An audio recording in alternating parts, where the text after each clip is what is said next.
वो महिलाएं जो प्रेगनेंसी के लिए ट्राई कर रही है और उनको दूरबीन की जांच यानी लैप्रोस्कोपी एडवाइस किया गया है, तो आज हम इस वीडियो में जानेंगे कि क्या लैप्रोस्कोपी जरूरी है उन कपल्स के लिए जो प्रेगनेंसी के लिए ट्राई कर रहे हैं या जिनको किसी भी कारण से इनफर्टिलिटी है।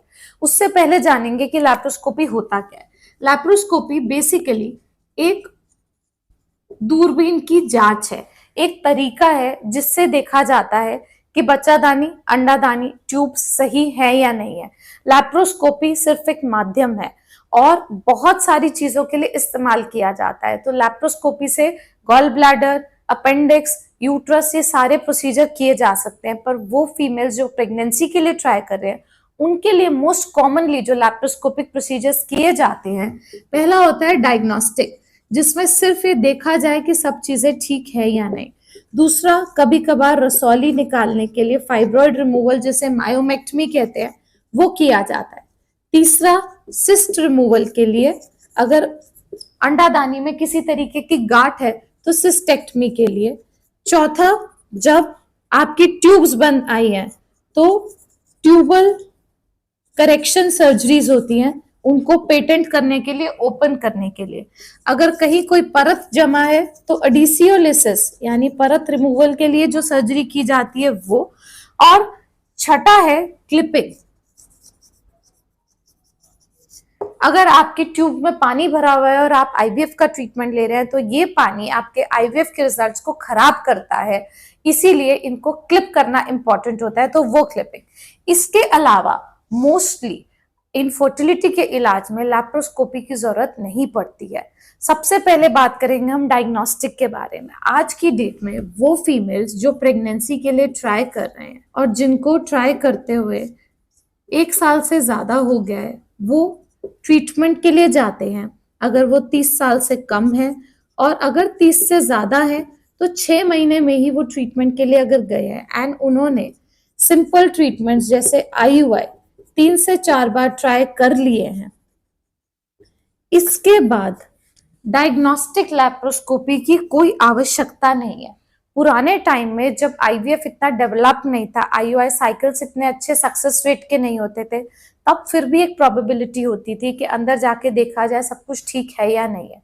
अगर आईयूआई किया है और आईयूआई से पहले आपका एचएसजी बिल्कुल ठीक है, सीमेन ठीक है, यूट्रस, ट्यूब्स, ओवरीज नॉर्मल बताए गए हैं, तो ऐसे में डायग्नोस्टिक लैप्रोस्कोपी का कोई रेलेवेंस नहीं रह जाता।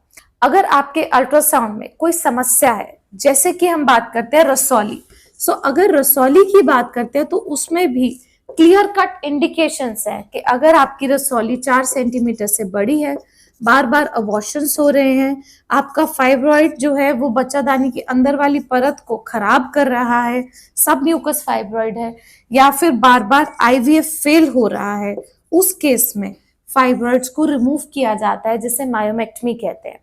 अब बात करते हैं सिस्ट के बारे में। सिस्ट की सर्जरीज अंडादानी पे की जाती है। अंडादानी की एक गांठ होती है। सबसे इंपॉर्टेंट बात यह है जानने की कि ये जो सिस्ट है, क्या ये किसी तरीके का कैंसर या फैलने वाली गांठ तो नहीं है। अगर है तो इसको 100% रिमूव करना चाहिए, वो हमें ब्लड टेस्ट और एमआरआई से पता चलता है। अगर छोटी सिस्ट है, बिनाइन है, जो नहीं फैलने वाली है, तो उस केस में सिस्टेक्टमी से हम अंडा बनाने की क्षमता यानी एग रिजर्व को खराब कर सकते हैं। तो अगर आपको ट्राई करते हुए ज्यादा समय हो चुका है, egg reserve already border line है और जो गांठ है वो छोटी और ना फैलने वाली है, तो उसको निकालने की बिल्कुल जरूरत नहीं होती। In fact even in cases of endometriosis अगर हम बात करें तो एंडोमेट्रियोसिस उम्र के साथ, हर पीरियड साइकिल के साथ बढ़ेगा और इससे अंडा बनाने की क्षमता जो है वो कम होगी। ऐसी स्थिति में एंडोमेट्रियोसिस के साथ या तो सिंपल ट्रीटमेंट से प्रेगनेंसी आ जाए, बट अगर एंडोमेट्रियोसिस में पेन नहीं है, छोटी गांठ है और हमें 100% पता है वो एंडोमेट्रियोसिस, तो पहले प्रेगनेंसी का इलाज आईवीएफ से करना चाहिए और उसके बाद ही एंडोमेट्रियोसिस को एड्रेस करने के लिए सोचना चाहिए। इस दौरान अगर कोई सिस्ट रोटेट हो जाती है, टॉर्जन हो जाता है या वो रप्चर हो जाती है, तब इमरजेंसी लैप्रोस्कोपी की जरूरत पड़ सकती है।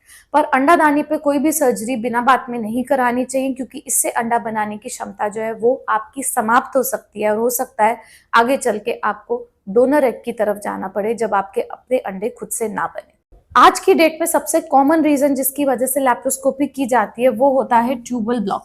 सो अगर आपके एचएसजी की रिपोर्ट में ट्यूब्स जो हैं वो बंद आई हुई है, अगर ट्यूब्स यूट्रस के पास वाली जगह में बंद आती है, इस पार्ट में कॉर्नवल, इनकी खुलने की संभावना बहुत अच्छी होती है। अगर ट्यूब्स डिस्टेंट जगह पे बंद आती है, इस जगह पे जहां पे अंडादानी के वो पास है, ऐसे में खुलने की संभावना काफी कम होती है। साथ ही ये देखना चाहिए कि ट्यूब में किसी तरह की सूजन तो नहीं है, कोई लेड पाइप रिजिडिटी तो नहीं है जो बताती है कि वो इन्फेक्शन के कारण बंद है। तो हमें पहले इन्फेक्शन का इलाज करना चाहिए, फिर दूरबीन के लिए जाना चाहिए। और ट्यूब खोलने का जो प्रोसीजर है, जरूरी नहीं है कि जब भी लैप्रोस्कोपी की जाए तो ट्यूब खुल ही जाए। कभी कभार ट्यूब्स बहुत टाइटली अडेयर्ड होती हैं, बिल्कुल चिपकी हुई होती है और खुल नहीं सकती हैं, और खुल भी जाए तो अच्छा काम नहीं करती है। ऐसे में अगर वही बात है कि उम्र ज्यादा है और ट्राई करते हुए ज्यादा समय हो गया है, तो आईवीएफ एक बेटर इलाज है। ये जो है लैप्रोस्कोपी एक सिर्फ जांच है, इससे ट्यूब ओपन हो सकती है बट फंक्शनल नहीं हो सकती, और ना इससे प्रेगनेंसी आ सकती है। सो ये सारा डिसीजन आपको अपने डॉक्टर से कंसल्ट करके बनाना चाहिए कि आपके लिए लैप्रोस्कोपी के लिए जाना उचित है या फिर आईवीएफ के लिए। देन एडिशियोलिसिस की बारी भी तभी आती है जब हमें एचएसजी में लॉक्यूलेटेड स्पिल दिखता है। वो हमें बताता है कि हो सकता है कि ट्यूब्स के आसपास बच्चादानी और अंडादानी के बीच में कुछ परत जमा हो, जिसकी वजह से प्रेगनेंसी आने में दिक्कत हो रही हो। ऐसे में एडिशियोलिसिस करके उन ट्यूब्स को पेटेंट किया जा सकता है। अगेन एग रिजर्व एज बहुत इंपॉर्टेंट है अगर हम इस प्रोसीजर के लिए जा रहे हैं तो। जैसा हमने क्लिपिंग के बारे में बात किया, अगर ट्यूब्स में पानी भरा हुआ है तो वो ट्यूब्स फंक्शनल नहीं होंगी, इन्फेक्शन उसका कारण हो सकता है। इन्फेक्शन का इलाज लीजिए और उसके बाद उन ट्यूब्स को बंद करना ही सही उपाय है अगर हम आईवीएफ के लिए जा रहे हैं, वरना ये जो पानी ट्यूब्स में इकट्ठा है ये आईवीएफ के चांसेस को खत्म कर सकता है। अगर आपके लैप्रोस्कोपी से रिलेटेड कोई और डाउट्स है तो हमें जरूर पूछे, बिकॉज बहुत सारे लोग हमारे पास लैप्रोस्कोपी करवा के आते हैं एंड मोस्टली लैप्रोस्कोपी अनइंडिकेटेड होती है, उसकी बिल्कुल जरूरत नहीं होती है।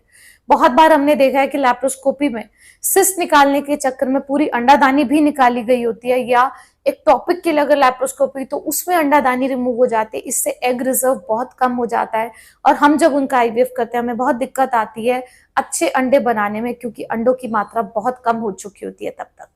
सो सही सलाह लीजिए और अपने इलाज में इन्फॉर्म डिसीजन लीजिए ताकि आप बेटर रिजल्ट्स पा पाए।